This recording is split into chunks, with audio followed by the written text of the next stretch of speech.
Voilà près de 10 ans que Lucille ne prend plus de Mediator. Pourtant chez elle, ce nom résonne toujours au présent. Traitée durant des années pour son diabète avec le médicament, elle souffre aujourd'hui d'une fuite sur une valve du cœur.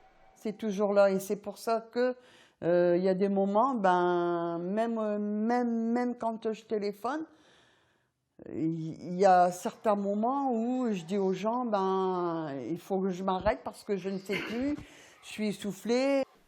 Depuis 10 ans, Lucille attend un procès pour être reconnue victime et voir déterminer les responsabilités.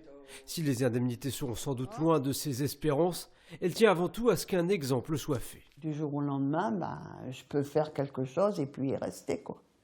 Mais j'espère bien que justice sera rendue.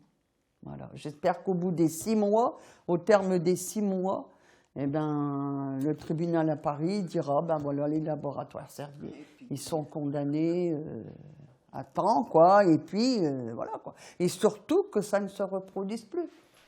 L'avocat de Lucille croule sous les pages de procédure. Durant le procès, Christophe Donnette va porter les espoirs de plus de 20 victimes.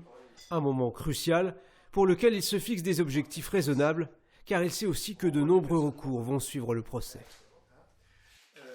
Vos objectifs sur ce procès-là, précisés? Essentiellement que le plus de victimes possible soient reconnues en tant que telles, parvenir pour celles pour lesquelles il y a encore un doute à établir le lien de causalité entre leur traumatisme, leur trauma et la prise du médicament. Il faudra peut-être encore quelques expertises pour que ça soit totalement établi. Et puis pour un maximum, obtenir de toute façon la condamnation de Servier. Lucille ne sait pas encore si elle pourra se rendre à Paris pour assister à quelques audiences. Mais depuis son village de l'Aisne, elle va suivre attentivement les débats autour de cette affaire encore loin d'être classée.